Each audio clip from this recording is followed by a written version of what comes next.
And we're live. Hey, everybody. It's the Dynasty Stock Market with Big Boned, FFB, also known as Biggs, and Dynasty F Key, Dynasty Fantasy Key. How you doing, Alex? Doing great. Yeah, another crazy weekend in the NFL, but had a lot of fun, man. So Let's excited to start off break it with a down. let's start off with a little stat. And this should feed our Dynasty souls. The three leaders in team air yards at wide receiver this year are who? Rashid Shaheed is one of them, right? Nope. Um, Roma Dunze, He's one. DK Metcalf. No. All right, those are my three. Malik Neighbors, Rome Oh, Odunze, Marvin Harrison Jr. the rookies. What? Let's go. The top three rookie wide receivers off the board are leading the NFL in team air yards. So yeah, let's get the show on the road.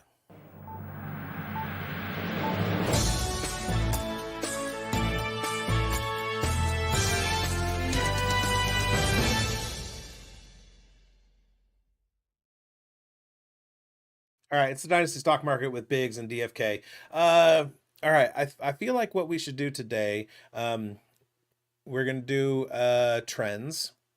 We're gonna do stock watch, and then for our spotlights, we'll do we'll do our good week, bad week with our teams. We'll finish off with that, and then we'll do Q&A. Any commissioner questions? We have the commissioner's corner that we can do. And that's one thing that I put in the description. We're out of week 3. We have one more week before we're one quarter roughly through the season, and it's not that I don't make changes or adjust before then, but week 4 is typically like when I start looking at the standings and evaluating whether I'm a contender or not. Um, but it's on my mind right now, and I feel like last week you said that you like from the get-go you're constantly evaluating that. I try and let the first part of the season play out a little bit before I start making those rash decisions. So are you still in the same spot? Are you looking at your dynasty leagues going, I can wait a few minutes? Uh, so yeah, I mean, 3 weeks in, I feel like that's when you can start to see the trend, and definitely with 4 weeks, I'm gonna be feeling pretty good about what we think is real. Love to see some of these teams, take a step forward, like Broncos and Panthers, just so we know we can't fully count these teams out and know that there are some fantasy assets that are there. But yeah, I have been making moves, like in some rebuilders. Um, Man, traded off a ton of quarterbacks, capitalized because there's just been so many injuries. Those are some situations where I was able to trade away Malik Willis for a third round pick, just because someone was desperate for a quarterback. Yeah. And that trade actually happened yesterday after the big game, right? And he may not even start this coming week. So I'm making moves this whole time, just trying to capitalize because there are some smaller windows to get some deals done. But I'm not dealing away a Roma Dunze or some of these, high end rookies or anything like that. Those guys I have a little bit more patience with. I did trade him away in it's a campus to Canton league. I'm fine on wide receivers. I had a ton of rookies and I needed help at quarterback and tight end. I got Kittle, then he gets hurt. Um, but I'm not sad about Odunze. What is up, Jamie? How you doing? Welcome to the show. Always good to follow. I bet he pops into your Cowboys show over on the Undroppables um, Yeah, come say hi, Jamie. as well. All right, let's get to let's do some trends.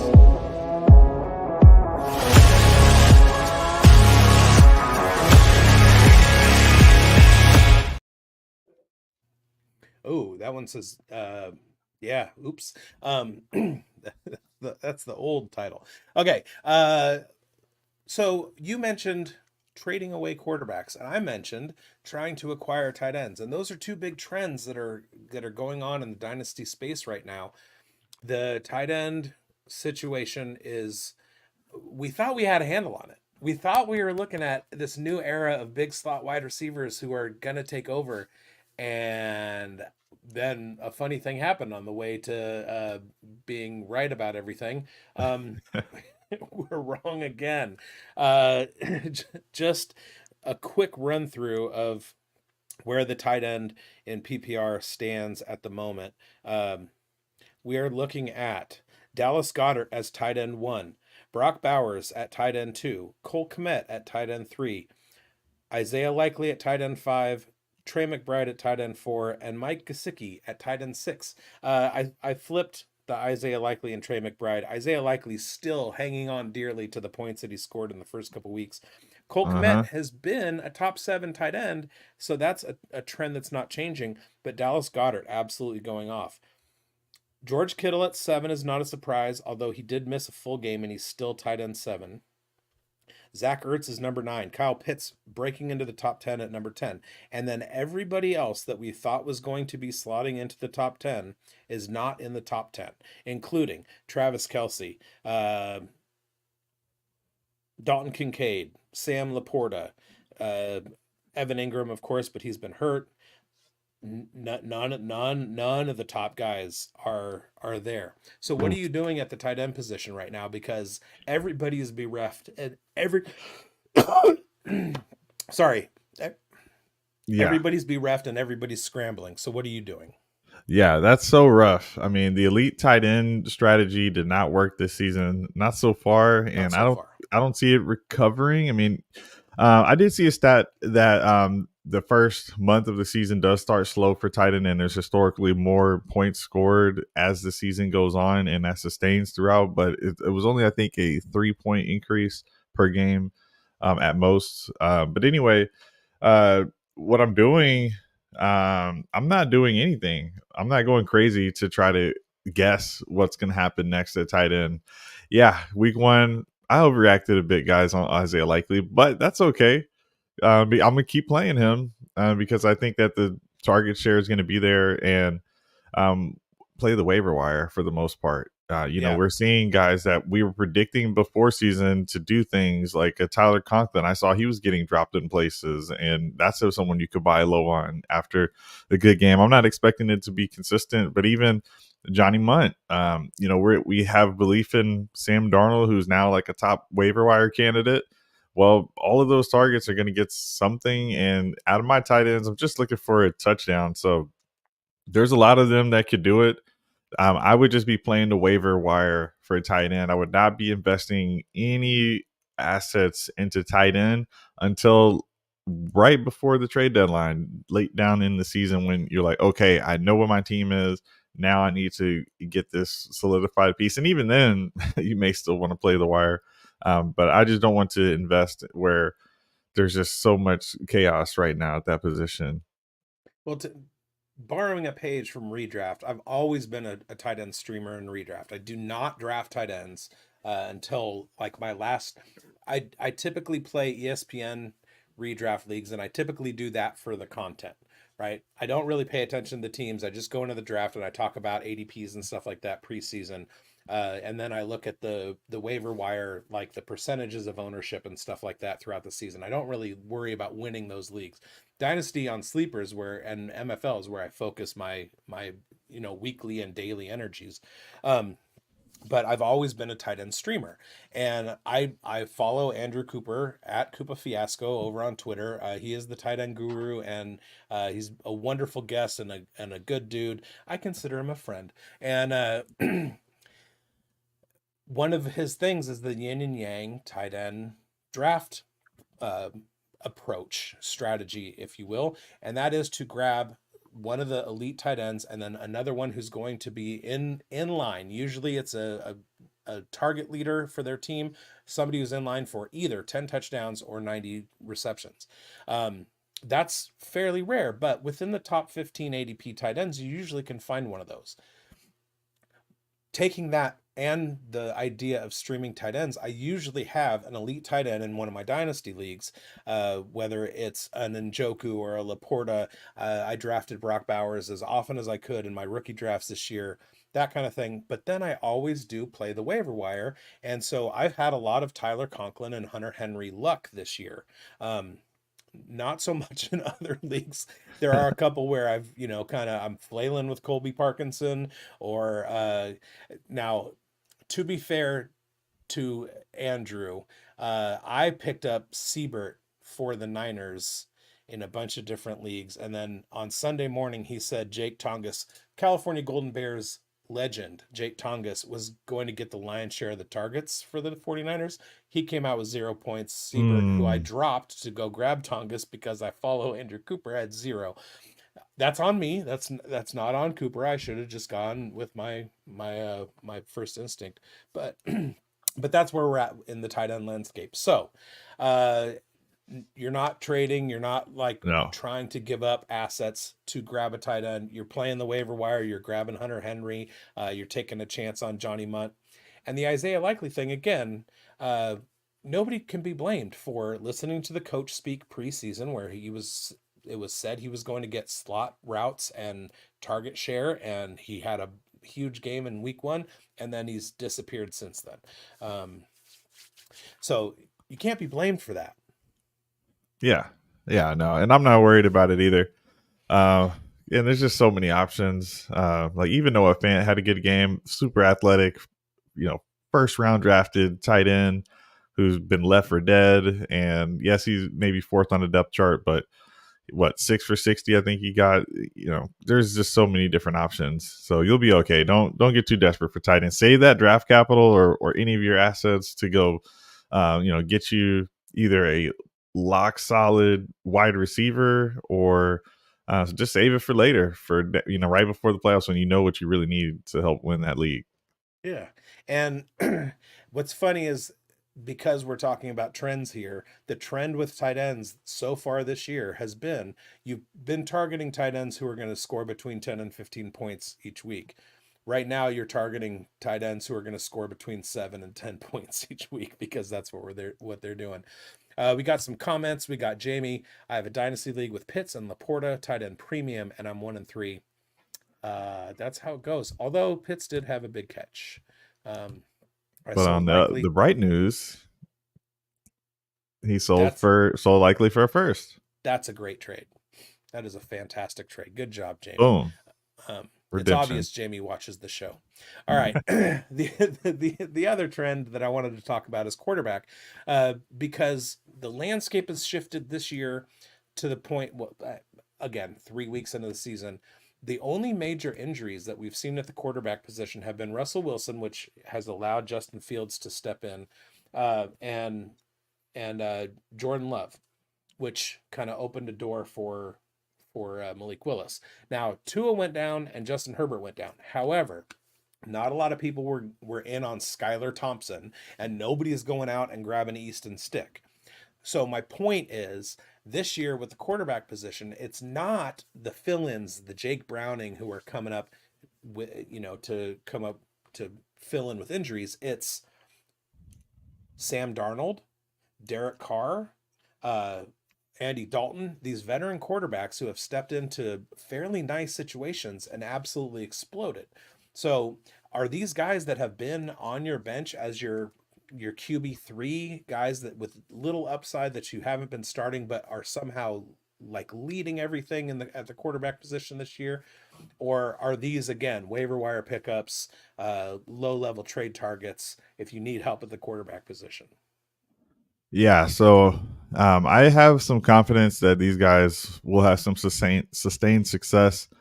I do want to try to just learn from some earlier, mistakes. Like we don't overreact on some of these guys, but right now, Sam Darnold is locked into a role. I'm gonna feel very comfortable getting him on my team, and he's got a lot of support from Justin Jefferson. We still have T.J. Hawkinson coming back, and this is actually a big game he had without one of his options that he normally has in Jordan Addison. So Mm-hmm. there's just seems to be not only talent on the top end, but depth for him to really rely on. Even two running backs, I think that can help him out. And then for Derek Carr, I feel really good about the options that they've got. They had barely been using Chris Olave and still just really crushing. Somehow it looks like Jamal Williams has some extra life when he didn't do much last year, and they still have another running back and Kendra Miller returning. So it's like those two quarterbacks, I feel like they've got a lot going for them. Andy Dalton, I think the Panthers actually had talent. It's one of those things where it was, is it Bryce Young or is it the cast around him? And I heard a We lot of media learned saying we that learned it was Bryce Young. yeah, because if you look at week 3, the target leader was Deontay Johnson. That's the NFL target leader, was Deontay Johnson with 14 targets. He didn't come close to that in any of the other 2 games. So clearly, what the coach speak was that was going on there. I remember hearing David Canales saying, Deontay's our guy. We want to get him the ball, and they've got him. They did end up losing Adam Thielen. I think when we went live, he Yeah. went on IR. I think I saw an alert about Adam Thielen potentially going on IR. So that's going to hurt. But they have a young first round rookie in Xavier Leggett. Let's see what he can do. But point is, I'm fine rolling out Andy Dalton. I'm not expecting another 24-point game. No, give me 16 to 18 points, and they also have another player, Jonathan Brooks, coming back. So all Yep. of these quarterbacks we're talking about not only have performed with what they have around them today, that's actually potentially going to have more talent around them here in the near future. And so there's four that I'm thinking of: Geno Smith, Derek Carr, Andy Dalton, and Sam Darnold. They're all in really good positions right now. They have a lot of weapons. They have uh, good play callers. They have imaginative play callers that know what they're doing. Uh, the thing about Carolina that I really like, I loved seeing Jonathan Mingo actually get some play, because he's a guy that I've kind of sat on for a while, because it's not that I thought that he was going to, break out and be, a wide receiver 3 or a wide receiver 4, but I've known that there's potential there. And Liga is in a pretty similar situation. Those are two guys who, one of those two, especially with Thielen being out, can step up and be that second target for Carolina. I do want to track back to Minnesota for a second. You mentioned Jordan Addison being out, but we've seen the breakout of Jalen Naylor. Jalen Naylor has Yeah, 32 points right now.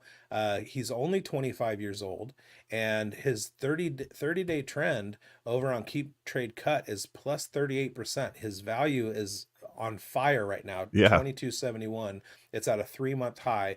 Are you doing much for Jalen Naylor, or hoping that he's a waiver ad at this point? Uh, yeah, and no, I'm not going crazy for him, but this is a guy who we were hearing you should pick up in the off season. I was picking him up, and it was partially because maybe they don't have Hawkinson, or maybe the contract with Justin Jefferson. So just get some of these guys. And then, I think after you lose JJ McCarthy, it kind of just depressed the whole offense. But once you saw that Darnold was for real this season, there's no reason not to want to get these guys. But ultimately, when it comes to how I'm using my draft assets, draft capital, or whatever, my trade assets, whatever I'm trying to use to get something to improve my team, I'm just not going after Jalen Naylor to do that. I think if I can get him on waivers and redraft, great.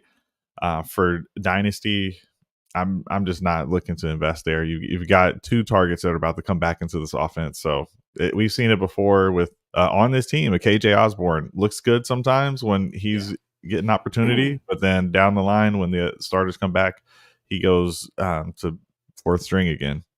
Okay, now let me ask you about another guy. Now this guy does have a wide receiver 24 season under in on his resume, 1,000 yard season to be exact. He's only a year older than Naylor, and he doesn't have the unpredictable touchdown bonus that Naylor has gotten from scoring the last couple games. But Darnell Mooney, uh, Yeah. what do you, if you have Jalen Naylor, would you be willing to unload him for Darnell Mooney? Yeah, I think so. Mooney's the number 2 target. I did a waiver wire show this morning. Mooney was the only, like, the second receiver I had on there, because I don't really have a lot of receivers on the waiver wire target. So he's someone who's number 2 target in his offense. I mean, maybe Pitts can get there, but it hasn't been Pitts. It's been Mooney. And again, Kirk Cousins, he's always supported two receivers Hmm. to be top 24 fantasy viable. So there's no reason it can't be Mooney. We've seen him do it before, but he couldn't really get good quarterback play with Justin Fields. I mean, Justin Fields just now had a 245-yard game, which he hasn't done in so long. So it's like Right. he just didn't have the opportunities, and Cousins is just known for 4,000-yard seasons. So yeah, I would do that trade, trading a wide receiver 4 for a wide receiver 2 on their teams. I'm down for that, of course. It makes my heart full for you to say that because I was steaming up Darnell Mooney all season. All right, Jamie. My bold prediction this offseason was Deontay will lead the league in targets. Mine was that Malik Neighbors would, and Yeah, can I get drop that number? Because yeah, Malik Neighbors over the first 3 weeks is the NFL target leader with yeah, 37, and the next closest is Amon-Ra St. Brown with 32, and after that, we're in the 29 range. Amari yeah, Cooper. that's he is absolutely on fire and making all my rookie drafts look good. Um, all right. Yeah, love that Neighbors. Let's go. Speaking of trends, let's look at the market right now. Let's go through. I'm gonna give you some names and where they rank, and I want you to tell me if you keep the rankings or you move people up or down. Let's go with the top five: C.D. Lamb, Tyreek Hill, Brees Hall, Bijan, Saquon. Are you saying do they move into the top five? No, that's the top five. Are you That's keeping top. that, or are Hmm. you moving anybody? Um, CD Lamb, Amon Ra. You had Mm-mm. Saquon in there. C.D. Lamb, Tyreek, Yeah. Brees Hall, Bijan, Saquon. Okay. Um. Yeah. For Dynasty, Tyreek's moving out. Yeah, It's I would over. agree. Yeah. Sorry. Womp womp. Yeah. Right now, I love what Barkley's doing. We always thought he had the talent for this. In the chat, they're saying Bijan. I just with the running back position, I love a young running back that's in his situation, but and I feel like Algier hasn't hurt him as much this season. So I'm still fine just with the age keeping those running backs because Gibbs isn't that caliber of back as Brees and Bijan. I'm keeping those two in, keeping CD. It's hard with Barkley based on the age. So if I had to move him out, I would. Now, speaking of Jamie's bold predictions, one of my other bold predictions was that Bijan wouldn't finish in the top five this year. And right now, he Mm-hmm. is at 15. So he's got some work to do. I love that we're getting um, Bink Bink King Bink King Binking Bink King involved in the chat. But I am moving Saquon Barkley. I would trade Bijan right now for I would trade Bijan away for Saquon right now. Ooh, yeah, because you're trying to win. Let's go get that championship, and that's what Barkley's about to do because they lost AJ Brown and Devonta Smith just took a huge hit.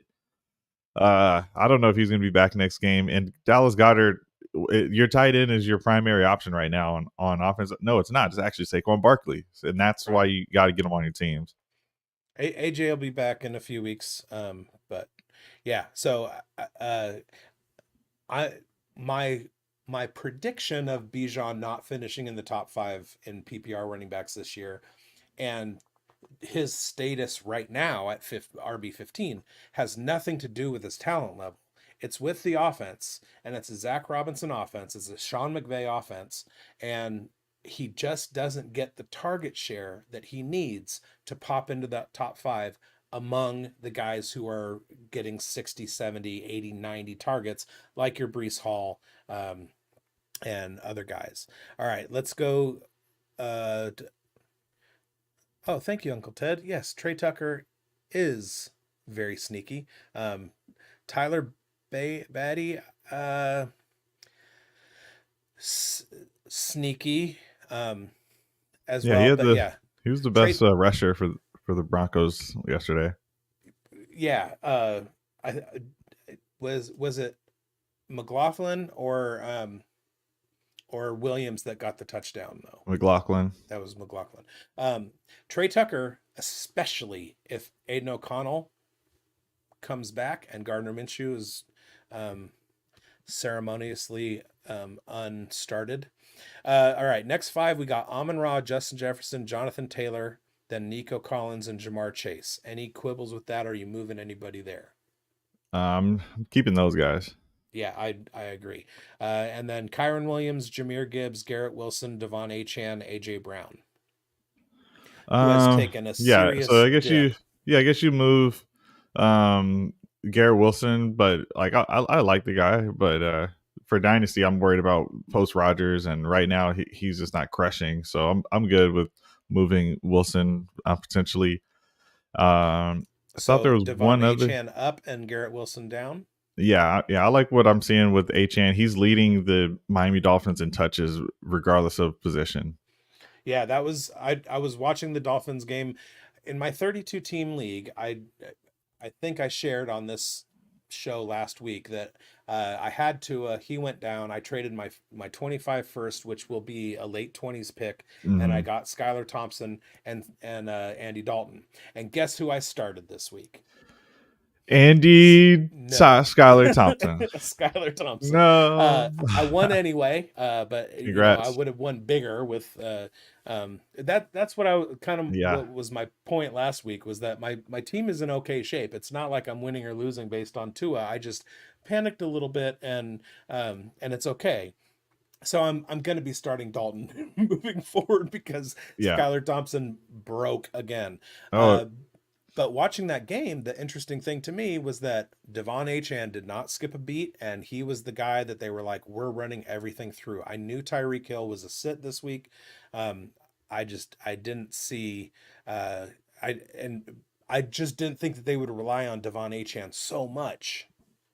and I had said I wouldn't make a change with that tier. That was a mistake. Or I should say, just move Garrett Wilson below Malik Neighbors. Neighbors has to be in that tier. Okay, so you're moving Malik all the way up. Okay. Now the last let's do Yeah, swapping New York players. the last 5. We got AJ Brown, Josh Jacobs, Derrick Henry, Mike Evans, and Alvin Kamara. This is interesting to me because we have 3 aged, wizened running backs around AJ Brown and Mike Evans. Yeah, they all have to go. Okay, Yeah. and right behind them we've got Rashee Rice and Marvin Harrison Jr. So they're going up. Yeah, I'm taking Rice I'm taking Rice over AJ Brown. Brown has had the injury issues for a while. And you just go into the season, hope it's all good, but it's been there every season. I'm taking Rashee Rice. Marv's probably now in this category if we didn't already mention him earlier. Roma Dunze even is definitely ahead of all those running backs and Mike Evans for me. Yeah, I agree. All those guys got to go. I'm surprised that in this ranking, so many guys are veterans. You're looking at so a preseason, right? Pre-draft compared to no, now. this is after week 3. Oh, just after week 3. Okay. Yeah. All right. Let's hear from our fearless leader real quick, and then we'll be back with some. What do we say? Oh, stock watch.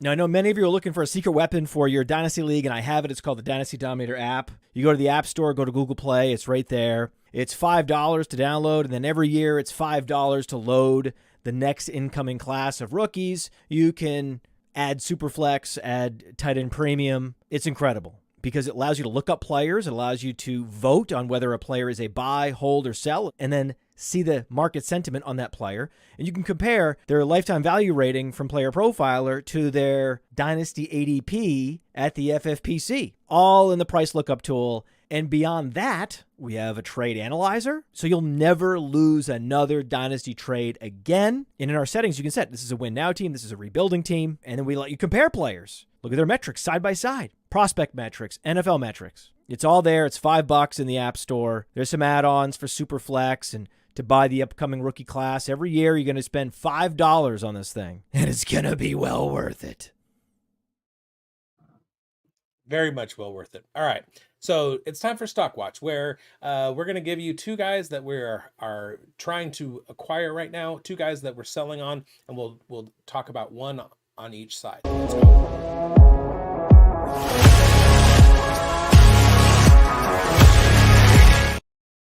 All right. So Stock Watch, we got two guys. Who are your two guys that you're focused on right now? You're trying to acquire as many as you can. Oh man. I would say if you can still get in on Roma Dunze, you got to try to get in there now. Just looking like really over targeted maybe to some degree option for Caleb Williams, but maybe it's just that rookie connection. And I love seeing it over the past few years. Those rookie quarterbacks coming in with their rookie receiver and growing together, and this looks like another potential Joe Burrow, Jamar Chase type situation. I think Roman Dunze could be an alpha at some point. I think he could be more of a, as an athlete, more of a possession receiver, but he had so many deep shots. Like you were saying, one of the air yard leaders. Uh, I think they could use Roman Dunze all over the place.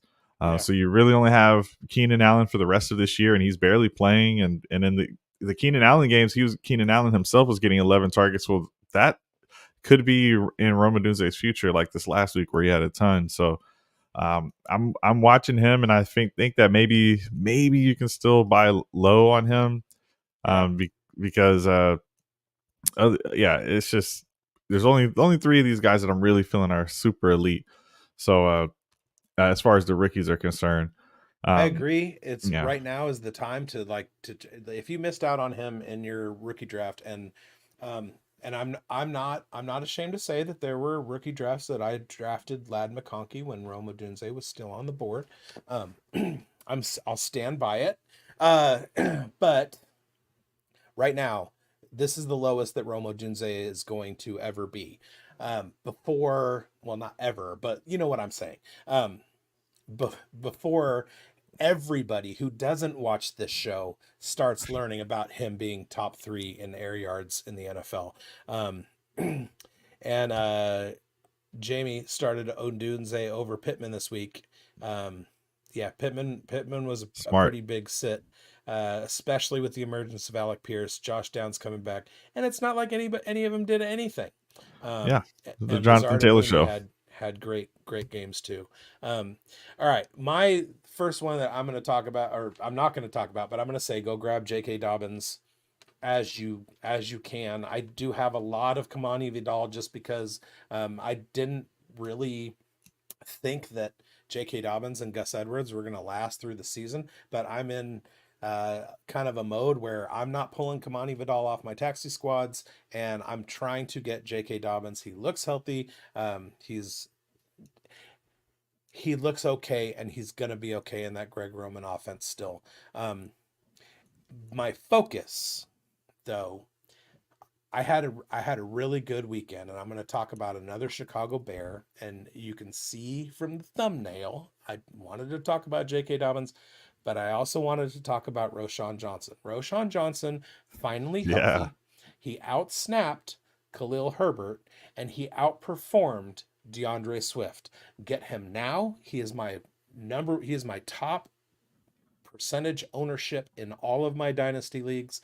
I've been waiting. This is my third year of waiting for Roschon Johnson to finally hit the scene, and he's doing it right now. He's still the RB2, 3 in Chicago, but he showed something on the field on Sunday. Go grab him while you can. Absolutely. Yeah. I love that. I had him on my waiver show today as well as one of my running backs. So got to get him. Got to get him. It's almost like we have the same brain and watch each other's shows. All right. Who's another guy that, just real quickly, that you're trying to buy low right now? Yeah. Buy low is tough. So I'll say Chris Godwin. Get him on your team. Looks like he's going to be the main producer there in the slot, and I'm glad that on my start sit show I had him well above Mike Evans, and I did mention the matchup against Patrick Surtain, who is a shutdown corner. But regardless, Godwin's just getting all those targets, and for PPR, he's just a great option to have. So I think he'll probably have, as long as Baker's contract is around, maybe 2 more years of Godwin, but I'll take that as just a flex guy on my roster. Maybe you have to give a second. I'd give a second to get Godwin. I'm no one's giving a third. A first for him. So I would say if you can do second, maybe if it's late, there's no reason not to do it. Okay, Two and a three, I might do that as well. So Jamie is going to talk about Roshan tonight on his show. So All go watch right. that. All right. I do still love the Jalen McMillan value, because I feel like at some point, especially with Tampa Bay's situation, he's going to emerge. So even if he's just a stash, go grab Jalen McMillan. He's every bit as talented as Rome Odunze. He just doesn't have the opportunity quite yet. So he's still like a perfect candidate. But it leads me to talking about, you said something about the matchups. And although in my start sit shows, I tend to look at matchups like that when I'm making my start sit decisions, I learned a valuable lesson this week, because the first 2 weeks of the season, I sat Rashid Shaheed in my most important league, and he had, I want to say, 16 and 20 points. And then this week, I looked at the matchup, and he was going up against the Philadelphia Eagles, who allowed the most fantasy points to slot receivers, and he got me a big fat 0, and I lost by like 12 points. Yeah. So, and I had guys on my bench that like absolutely would have won me this week. Rough. It hurts. I mean, good process, bad results. Always go with good process. Sometimes we get burned. It's just the way that fantasy football goes, and I hate it. Roman Wilson buy low? I don't think so. I haven't been in on Roman Wilson at all. And yeah, I mean, uncertain Calvin Austin outplayed quarterback. him. George Pickens is there, Freiermuth, and it's an Arthur Smith run defense or run offense. So I mean, you probably won't pay much for him if he's not on the waiver wire. So if you have the roster room, go ahead and add him. But and he's worth a fourth or fifth, I guess. But I wouldn't be too yeah. Yes, he could be a dollar store version of McConkey in the right situation. The Steelers are not the right situation for a wide receiver 3. All right. So do you have a buy high? I was gonna say, let's go to the sell highs. Who are you trying to get out from under right now?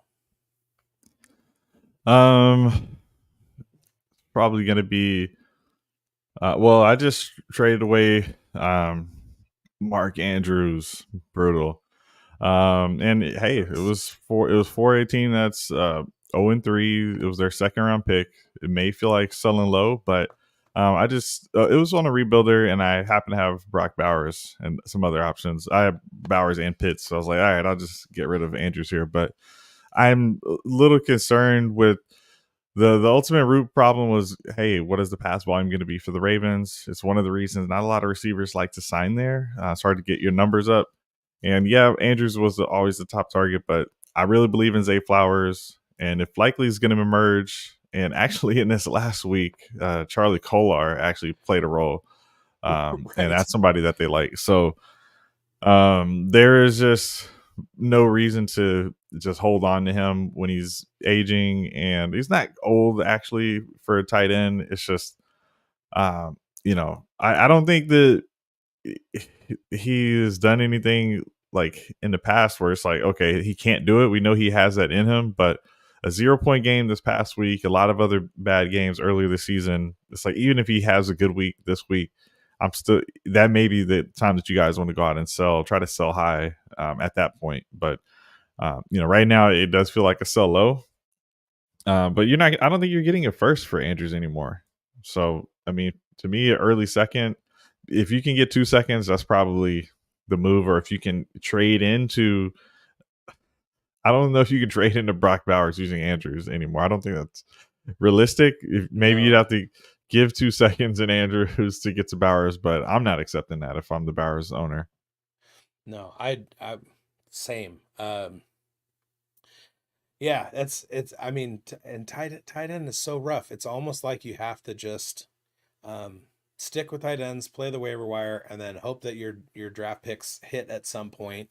Um, uh, Yeah. all right, my sell high right now is going to be Jalen Hurts. Mm. I feel like you can still get really, really good value. Somebody thinking that Jalen Hurts is going to be um, a top quarterback, but for what you can get him in a package, I'm absolutely willing to get out from under him I because like that one. the quarterback landscape is so varied at this point. Obviously, your league settings have something to do with it. If it's 4-point touchdowns and you get that rushing premium, that's one thing. If it's 6-point touchdowns, then it balances out with the passing quarterbacks. But I feel like you can still make up the rushing points lost at another position like wide receiver or running back, or even tight end. Yeah, I like Um, that one, Biggs. Because I was just saying in a waiver wire show, yeah, he's still a top 2 option, but it's just like there's other options emerging now in fantasy, and you can just get so much for him. So I like that one a lot. Yeah, I mean, imagine if you had Justin Fields and Jalen Hurts and another quarterback, and you could move off of Jalen Hurts. And I'm it's a so I apologize. That's a terrible example because Justin Fields is not. He's likely to keep the job. He's not guaranteed to do it. And then my other sell high is DJ Moore. With Romo Dunze being a buy low, DJ Moore is my sell high. You said, do I have a buy high? And it's Malik Yeah. Neighbors. I would give up just about Yes, that's anything where I for was Malik. going with that. Yeah, I would just give up just about anything for him. I was hoping you would say Brock Bowers, so then I could say Malik Neighbors. I So mean, I'll say either Brock or. Bowers is a buy high, even on a 3-target game. Maybe I don't think that's a buy low moment by any means. So I'm say buy high. Go get Brock Bowers. If the Or tight end landscape's this bad, and you might be able to get him just for a first, I'm doing that at this point. or tank 2023, get Oh, was it 3 first Lachey? round rookie Oh, draft picks and draft Brock Bowers, Malik Neighbors, and Jaden Daniels in your home league, and then change the name to Bro League McBowers. All right. Now let's get into our good team, bad team for the week.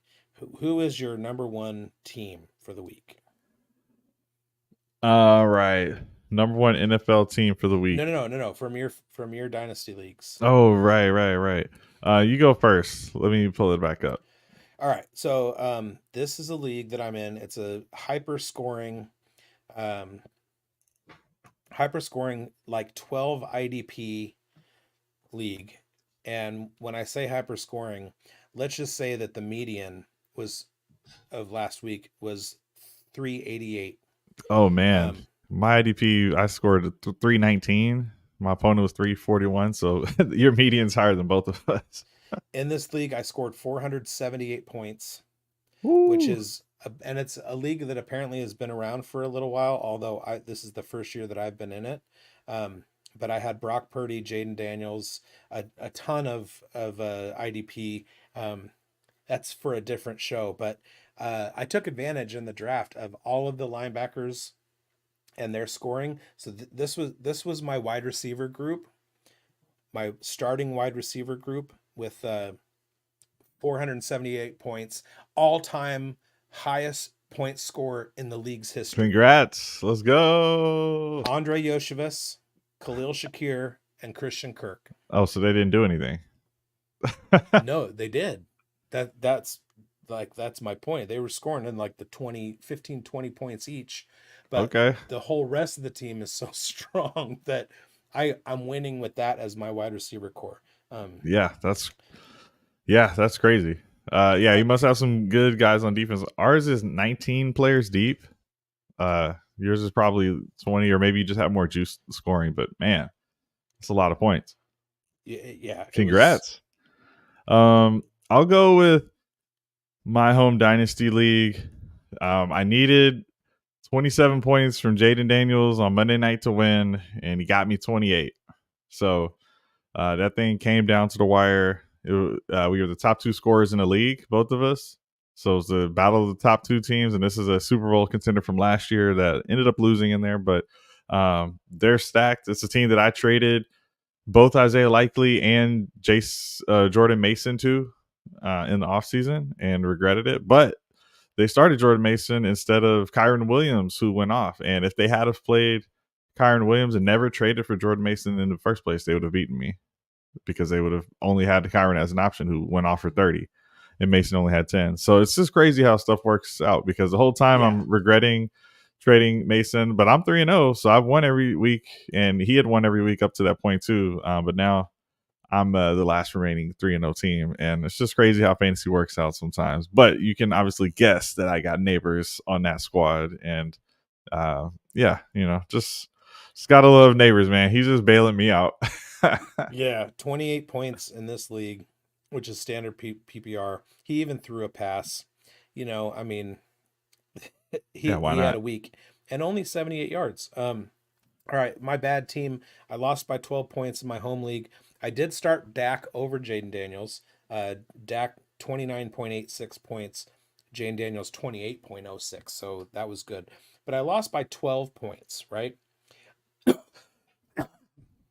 I went with the Raiders defense, thinking that Carolina was going to be a walk, and left the Bills on the bench. That's a 9-point swing right there. And then Rashid Shaheed I had in my starting lineup, who got me 0 points. I left Roshan Johnson, and that was in a flex spot. I left Roshan Johnson, Darnell Mooney, George Pickens, Jackson Smith and Jigba didn't do anything. Sorry, that Raiders thing, that was a 16-point swing with the Bills defense. That's the win right there.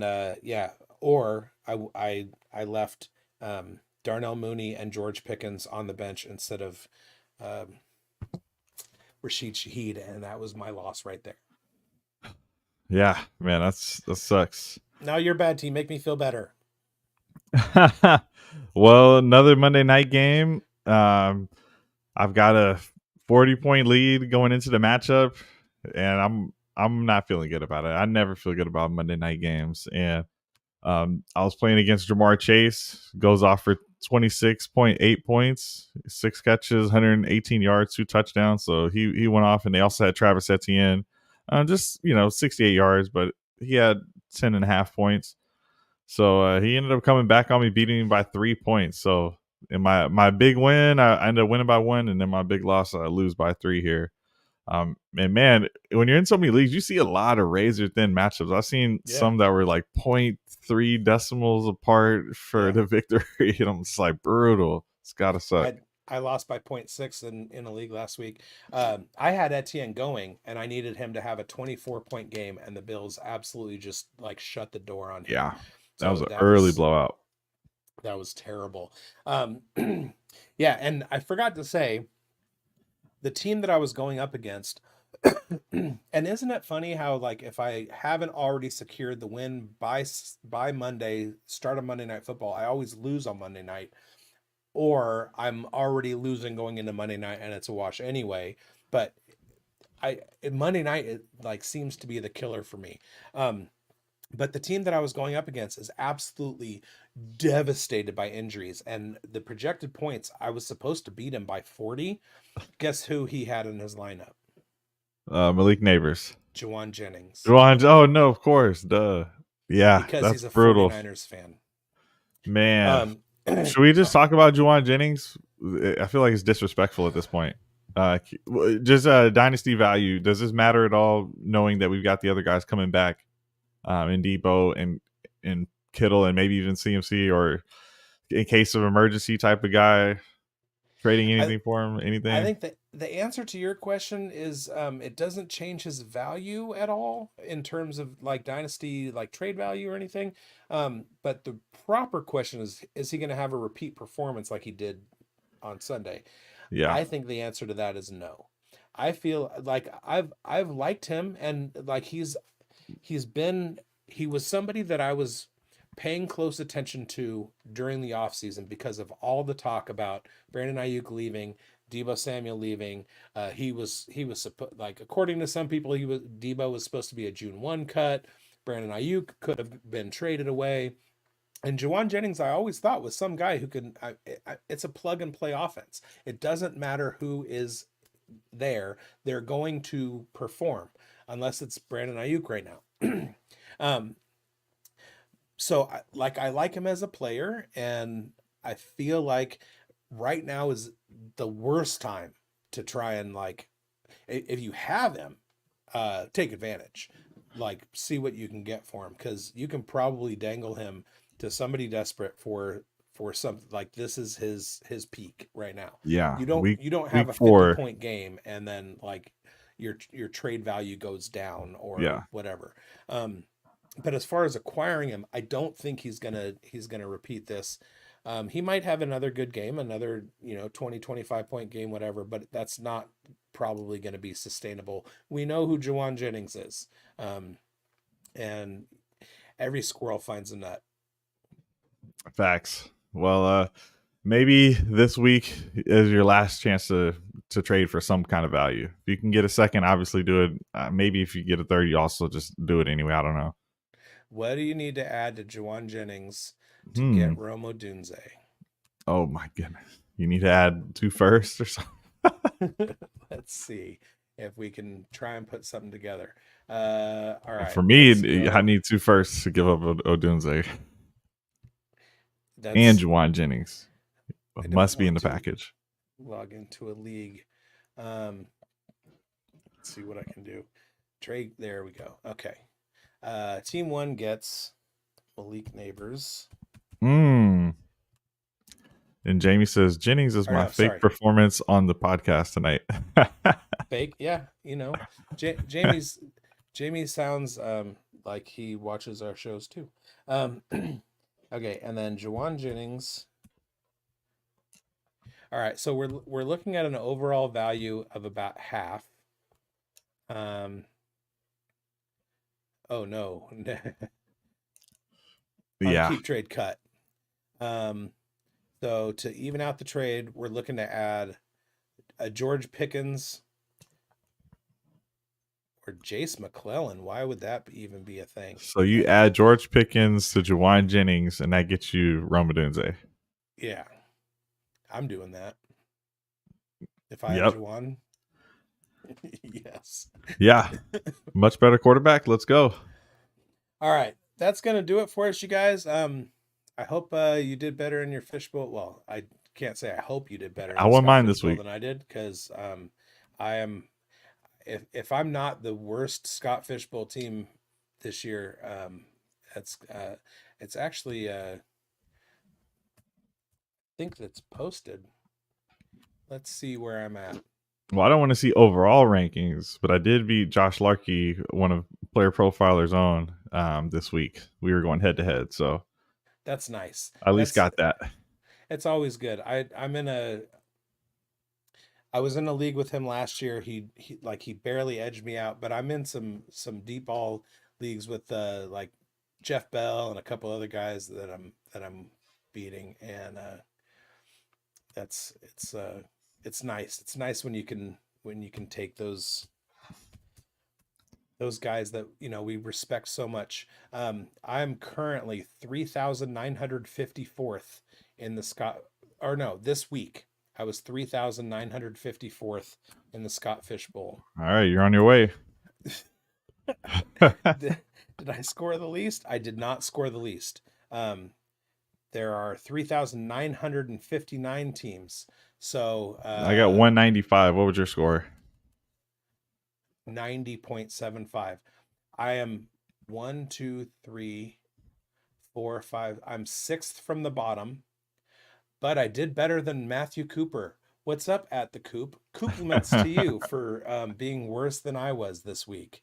Good Lord, that is terrible. 90.75 Fishbowl points. 6th from the bottom. What'd you score? I got 195, and I was on the back of Purdy, Jake Ferguson, Justin Jefferson, Jamar Chase, Stephon Diggs. I had Pickens in there too, injured Adam Thielen, and Terry McLaurin, who finally did something for me. That's respectable. You were in the 900 range. Sweet. Let's keep it going. Yeah. All All right, you guys. and Jamie says 202. We got both of us. There you go. Good job, Jamie. 5-1. All right. Yeah, if you keep watching the show, or if you want to be like Jamie, keep watching the show and listening to us, but just don't make the same decisions we do. All right, that's gonna do it for this week. Thank you guys for watching. I hope you win, and follow us on Twitter and all that stuff. See ya. Thanks. Oh wait, no, I have a video. Someday I'll have a Schultzy for this show. Hey, I want to thank you for being part of this broadcast. If you have any thoughts on it, leave a comment. If you enjoyed it, make sure you leave a like. And if you want to see more shows on the Player Profiler channel, subscribe to it. That's how we know you want more.